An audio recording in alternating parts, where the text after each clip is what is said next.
저는 아주 어린 시절 저희 친오빠를 잃어버릴 뻔 했었습니다. 에버랜드의 예전 이름은 자연농원이었는데요. 그곳에 저희 오빠가 유치원 소풍을 갔다가 너무 재밌는 것들이 많으니 그것을 구경하다가 엄마 손을 놓치고 말았습니다. 사람들이 너무 많아서 다시 엄마를 찾을 수가 없었고, 엄마도 잃어버린 아들을 찾기 위해 이곳저곳 돌아다녔는데 아이를 찾을 수가 없었습니다. 망연자실하여 그저 자리에 앉아 있었을 때 방송실에서 아이 하나를 보호하고 있다는 소식이 들려왔습니다. 그래서 다시 엄마랑 오빠랑 저희는 다 같이 만날 수가 있었고, 아직 그 울음 때문에 붉게 올라온 얼굴이 다 식기도 전에 그것을 기념한다고 누군가 사진을 찍어 주어서 그 사진이 아직 저희 사진첩에 있는데요. 오늘 이 말씀에서도 아버지와 극적인 상봉을 한 아들이 있습니다. 그는 어쩌다가 아버지와 멀어지게 된 걸까요? 그리고 또 어떻게 아버지를 다시 만나게 된 걸까요? 우리 함께 말씀 속으로 귀 기울여 들어가 보도록 하겠습니다. 자, 첫 번째, 아버지를 떠나면 삶이 무너지게 됩니다. 아버지에게는 두 아들이 있었습니다. 그중 둘째 아들이 살아계신 아버지에게 유산을 요청했습니다. 본디 유산이라는 것은 아버지가 돌아가시고 난 뒤에 받는 것이죠. 예외적으로 아버지가 살아계실 때 받는다 하더라도 이것은 가족들의 뜻이 아니라 아버지의 뜻을 따라 행해지는 것인데요.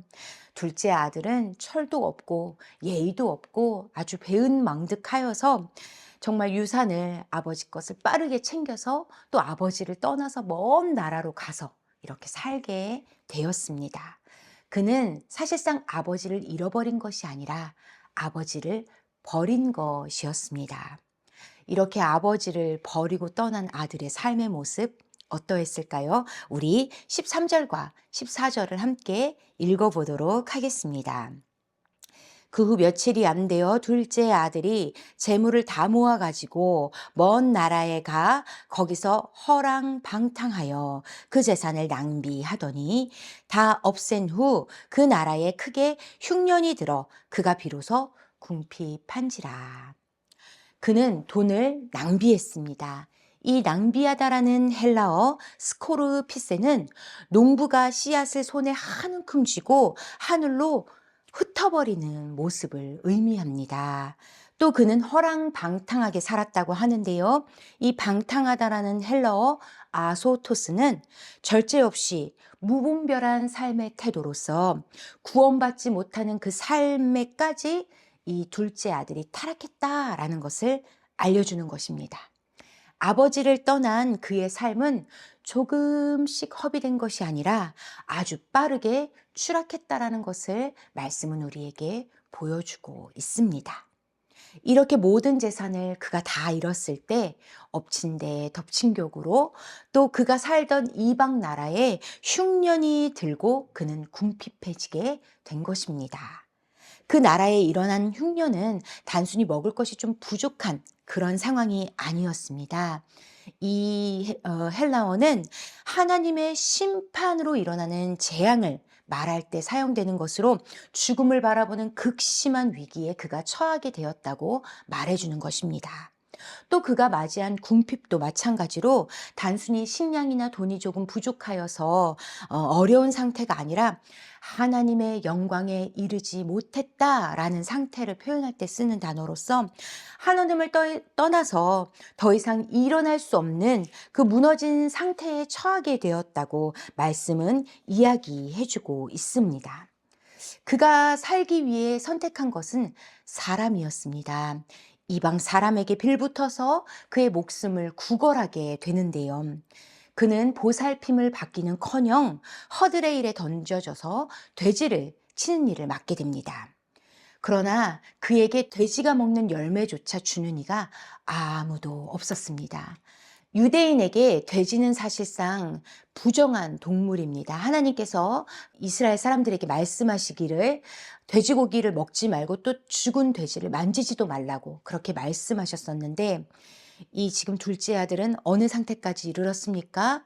자기가 살기 위해 붙잡은 사람에게 돼지보다 더 못한 그러한 취급을 받는 상태로서 전락하고 말았다라는 것입니다. 아버지를 떠나서 살면 자기 마음대로 막 자유롭게 신나고 즐거울까라 생각했는데 스스로 아무것도 할 수 없는 궁핍한 상태에 이르게 된 것입니다. 어려운 상황도 곁에 있는 사람 누구에게나 도움을 요청하면 괜찮을 거라고 생각했지만 동물보다 못한 천대를 받는 그러한 상태가 되고 말았던 것입니다. 오늘의 본문은 이처럼 하나님 아버지를 떠난 인생은 존귀함도 신앙도 삶의 방향도 얼마나 빨리 잃어버리게 되는지 우리에게 분명히 이야기를 해줍니다. 그렇다면 이렇게 더 이상 아무것도 남지 않고 우리 힘으로 더 이상 할 수 있는 것이 없다고 여겨질 때 우리 무엇을 어떻게 해야 하는 걸까요? 자, 두 번째, 아버지께 돌아오면 회복이 시작되는 것입니다. 우리 17절부터 19절까지 함께 읽어보도록 하겠습니다. 이에 스스로 돌이켜 이르되 내 아버지에게는 양식이 풍족한 품꾼이 얼마나 많은가. 나는 여기서 줄여 죽는구나. 내가 일어나 아버지께 가서 이르기를 아버지, 내가 하늘과 아버지께 죄를 지었사오니 지금부터는 아버지의 아들이라 일컬음을 감당하지 못하겠나이다. 나를 품꾼의 하나로 보소서 하리라 하고. 둘째 아들은 스스로 돌이켜 아버지 집을 떠올립니다. 스스로 돌이키다라는 의미는 정신을 차려 내가 누구인지 깨닫는다는 것입니다. 회개는 이렇게 나를 아는 것에서부터 시작되는 것입니다. 나를 아는 것은 지금 내 형편이 얼마나 어려운지, 그리고 그것을 돌이키려면 어떤 방법을 취해야 하는지 살피는 것보다 더 근본적인 것을 기억하는 것입니다. 바로 나에게 아버지가 있다라는 사실을 아는 것이지요. 아버지를 떠올리니 아버지를 버리고 온 일, 또 아버지가 주신 것들을 다 허비하고 낭비하고 잃어버린 자신의 모습들이 파노라마처럼 스쳐갑니다. 죄책감이 밀려오기 시작하지요. 또 근심이 드는 것입니다. 그러나 하나님의 뜻대로 하는 근심은 후회할 것이 없는 회개를 이루게 한다고 말씀하십니다. 아멘. 이와 같이 아버지가 있음을 자각했다면 또 내 죄에 대해서 근심하고 통회도 했다면 이제는 우리가 결단해야 하는 시간이 온 것이지요. 내가 앞으로 아들로서가 아니라 종으로 그 집에서 지낸다 할지라도 나는 아버지께로 가리라. 이렇게 말과 생각만이 아니라 우리의 무릎을 일으켜서 행동해야 하는 시간이 온 것입니다. 아버지께로 달려나가야 한다는 것이지요. 그리고 회개는 아버지 집에 도착한 것으로 끝나지 않습니다. 회개의 끝에는 반드시 회복이 있습니다. 비참한 행색으로 돌아오는 아들을 향해 아버지께서 어떻게 맞이해 주셨을까요? 나를 버리고 가더니 꼴 좋다 이놈아. 다들 문을 걸어 잠거라. 저를 들어오지도 못하게 하라 하면서 아버지 분노하지 않으셨습니다. 그리고 또 내가 너에게 준 유산이 얼만데 너 네 앞가림도 못하고 이렇게 그지꼴로 돌아오느냐 하면서 아들을 비난하지도 않았습니다. 아버지는 아들이 유산을 가지고 떠날 때도 그리고 이렇게 다 잃고 돌아오는 이 시간까지도 아들을 향한 사랑을 한 번도 버리지 않은 사랑의 아버지였습니다. 그리하여 아버지는 그 사랑의 마음을 다해서 아직 멀리 있는 아들을 향해 달려나아갑니다. 그리고 끌어안고 그에게 입을 맞춰줍니다. 죄를 범한 아들은 종으로 살아도 족하다 생각하며 집으로 돌아왔는데 사랑의 아버지는 그를 아들로 맞아줍니다. 제일 좋은 옷을 입히고요, 반지를 끼워주고요, 신발을 새로 신겨주며 그를 위하여서 제일 좋은 살진 송아지를 잡아서 잔치를 열어줍니다. 이처럼 우리는 언제든지 하나님 아버지께로 돌아가면 하나님은 존귀한 아들의 자리를 내어주시면서 우리의 삶을 온전히 회복하여 주신다는 이 사실을 우리는 믿음으로 고백해야 할 것입니다. 우리 하나님 아버지는 변함없는 사랑의 아버지이십니다. 그러니 세 번째, 아버지의 마음은 모든 자녀를 향해 있다는 것을 우리는 기억해야 할 것입니다. 둘째 아들은 아버지의 환대를 받으며 나는 종의 모습으로도 족하니 이것 다 저에게 허락하지 마십시오라고 하면서 거절하지 않았습니다. 그저 아버지의 갚을 수 없는 은혜와 사랑을 그냥 마음 깊이 감사하면서 그것을 따랐습니다. 그러나 첫째 아들은 한 번도 아버지의 집을 떠난 적이 없는데도 아버지의 사랑을 잘 알지 못했다는 것이 오늘의 본문에 드러납니다. 밭에서 일을 하고 돌아오는데 집에서 낯선 막 기쁨의 소리가 들려오는 것이지요. 그런데 이것이 자신을 위한 것이 아니라 집을 나갔다 돌아온 둘째 아들을 위한 소리였다는 것을 첫째 아들은 알게 되었습니다. 그는 무척이나 분노했고 이 잔치에 함께 기쁨으로 참여하자는 아버지의 손도 뿌리치게 됩니다.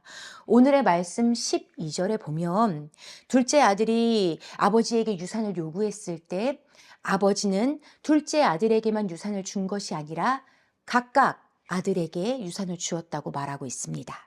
그러니 이 장자된 첫째 아들은 하나님의 말씀을 따라 2배의 몫을 이미 받은 것이지요. 그런데 아버지가 준 유산은 오히려 당연한 것이고 자신이 아버지의 말씀에 따라 순종하고 열심히 행하는 일에 대가를 치르지 않았다고 하면서 이 둘째 아들을 향한 지금의 이 모든 베품은 이 불공정하다라고 하면서 아버지에게 지금 비판하고 비난하고 있는 그런 모습이라는 것입니다. 첫째 아들은 아버지 곁에 있었음에도 불구하고 아버지의 사랑을 누리는 아들의 모습으로 살았던 것이 아니라 자신이 열심히 행한 일에 대가를 받는 종의 모습으로 살고 있었다라는 것입니다. 그러나 이 아버지 어떤 아버지십니까? 사랑의 아버지십니다. 그러니 둘째 아들만 회복하는 것이 아니라 첫째 아들에게도 자신의 사랑을 다 담아서 회복을 시켜 주십니다. 그것이 31절과 32절의 말씀에 나와 있는데요. 우리 함께 읽어보도록 하겠습니다. 아버지가 이르되 너는 항상 나와 함께 있으니 내 것이 다 너의 것이로되 이 내 동생은 죽었다가 살아났으며 내가 잃었다가 얻었기로 우리가 즐거워하고 기뻐하는 것이 마땅하다 하니라. 아버지는 3가지의 말로써 큰 아들에게도 회개와 회복을 이루어 주시는데요. 먼저는 너가 나와 늘 함께 있다 라고 하십니다. 이는 둘째 아들의 회개의 그 시작점과 같은 것이지요. 바로 첫째 아들에게도 아버지가 있다라는 것을 상기시켜 주는 것입니다. 또 나의 것이 다 너의 것이라 말씀하여 주시는 것입니다. 아버지가 둘째 아들에게 가장 귀한 옷과 반지와 신발을 신겨주신 것처럼 이 큰 아들에게도 내가 가진 모든 것이, 이 귀한 것이 다 너의 것이다 라고 그 귀한 아들의 자리로 다시 세워주고 계신 것입니다. 마지막으로 아버지는 귀한 기쁨을 사랑하는 아들과 함께 누리기를 원한다고 다시 손 내밀어 주신다라는 것이죠. 오늘의 본문 잃어버린 아들의 비유는 예수님이 죄인들과 함께 하실 때 이것에 대하여 손가락질하고 비방했던 바리새인과 서기관들을 향하여 예수님이 주신 비유의 말씀이십니다. 그들에게 하나님 아버지의 마음을 깨닫게 하고자 말씀하여 주신 것이지요. 바리새인과 서기관은 어떤 사람이지요? 하나님의 말씀을 너무나 잘 아는 사람들입니다. 그런데 그들은 하나님의 말씀을 안다고 하지만 그 율법을 자신의 힘으로 지키며 자신의 힘으로 복을 누리려고자 그 대가를 누리려고자 이 종과 같은 모습으로 애쓰던 사람이었다라는 것입니다.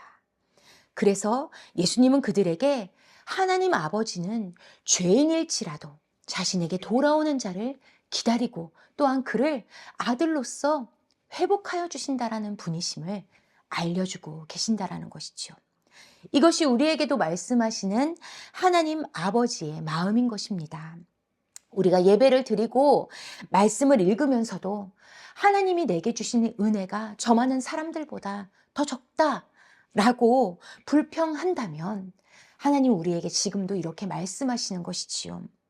내가 너의 아버지야. 내가 너랑 함께 있어. 내 것이 다 너의 것이다. 라고 이렇게 우리 하나님 아버지 말씀해 주고 계신다라는 것입니다.